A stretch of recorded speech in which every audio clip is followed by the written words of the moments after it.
she is. One day she looked at me and she said, "Just get over it." Get over it already. Learn a lesson. Don't let that happen to us or any of your clients. And I have dedicated my legal career to the field of asset protection because I really feel strongly that if we can minimize our taxes legally using the tax code without engaging in any kind of shenanigans that put us in the gray bar hotel, and if we can protect our assets from divorce and lawsuits and invasion of privacy, we've made some good progress. So that's the kind of practice that I've had for many, many years. I really enjoy this practice. That's why I get up every day at 3 o'clock. The second one is, so ownership versus control means that we're going to need to realign the way we hold title. If we're holding title in our name, we might need to realign it. I oftentimes, when we buy a property, we'll buy the property, take title in our name so they can record the loan and all that.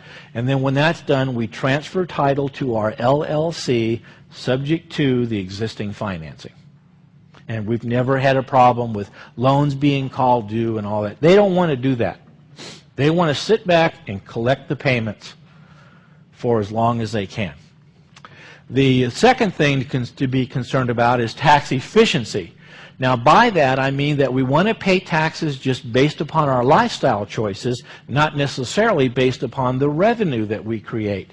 If I create $1 million of revenue, but my lifestyle requirement is, I don't know, I'll make up a number, $100,000 a year, $50,000 a year, $75,000 a year, $200,000 a year, you pick a number. If that's my lifestyle requirement, then pay taxes based upon your lifestyle requirement and let your assets grow for you in a tax-efficient way, hopefully so that they are either tax-deferred or, better yet, tax-free.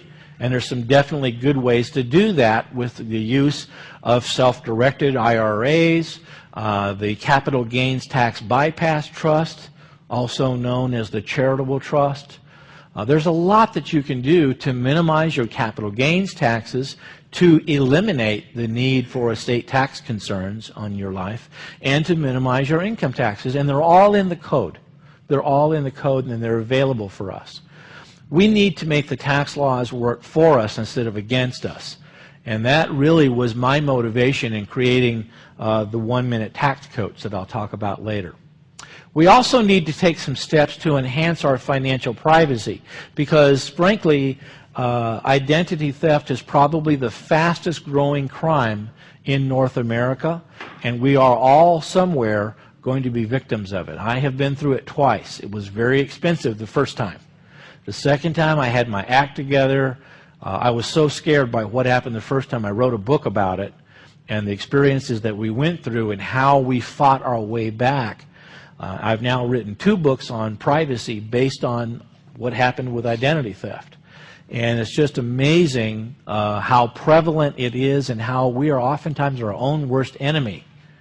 I was in the doctor's office not too long ago, and I was my previous physician had retired, and I was sitting there in the office filling out the new patient form, and the lady behind the glass was waiting for me to give it to her. So I filled it out, had it on the clipboard, and handed that to her, went back, and I was sitting there reading my magazine. She called me back. She says, "Michael, you didn't give me your Social Security number." I said, "I know this." And I turned around, went back, started reading my magazine. She said, no, I need that. I said, well, if you're going to pay me wages, or you're going to deduct some FICA and Social Security tax and all that stuff, then you would need it. But I'm not here for a job, and you're not paying me any wages, and you don't work for the IRS, so you don't need it. I turned around, went back, sat down. And she called me back. She said, no, I really need it. I said, well, why is that? Oh, because it's on the form. Oh, it's on the form. Oh, that makes it different. In reality, they needed it for their purposes of holding me into the Medical Information Bureau, which is the medical version of the consumer credit bureaus out there. So you have to be your own best friend when it comes to protecting your privacy. Not to be paranoid, just to be conscious of the fact that there's a lot of information that people ask for that they don't really need. when I do a strategic plan, if I do a strategic plan for you, I'm going to be asking you for some confidential information.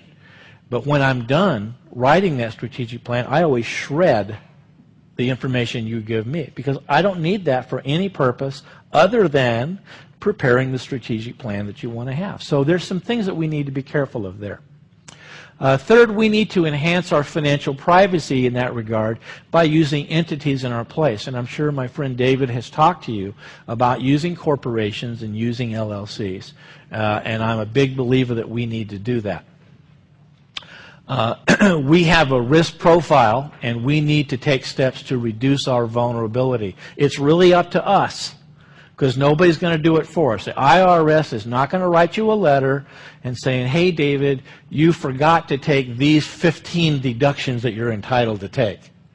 You know, and a person who's out to get you and get your assets, they're not going to write you a letter saying, oh, would you mind just giving me a list, you know, and all that. We need to protect ourselves.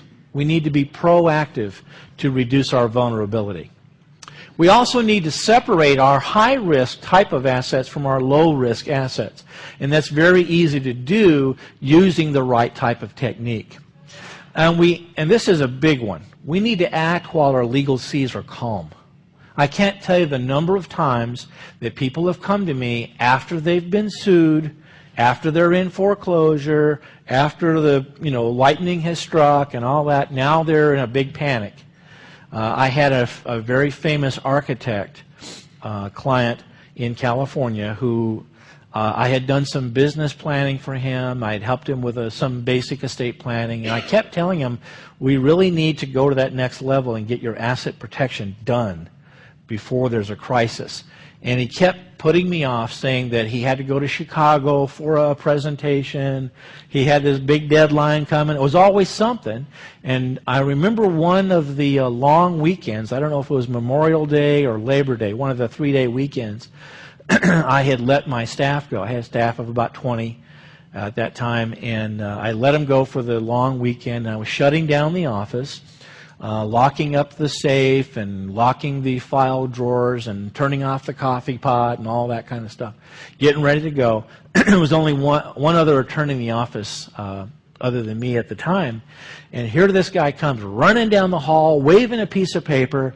He came running into my office all hot and sweaty, and he said, I'll take that asset protection now. You know, like we were having a Memorial Day special or something, you know, take it off the shelf, you know. And the problem was, now that he had been served, I couldn't work my magic. Because now that he had been served, the best that I could do for him was sympathize with his story and walk him down the hall and introduce him to the head of our litigation department, who was now going to defend him in a lawsuit. You know, John Wayne once said that the difference between a hero and a fool is timing. He's right. So you got to act while your legal seas are calm. And you need to work with a team that you can trust, not only from the perspective of their competence, but also their personal integrity. There's a lot of scam artists out there. There's a lot of BS artists out there. I'm sure you've met some. And I'm a big believer that people who practice in the field of accounting or law or professional services, they need to practice what they preach. You know what I mean? They need to step up to the plate and do what they say. And I have run across way too many people that don't practice what they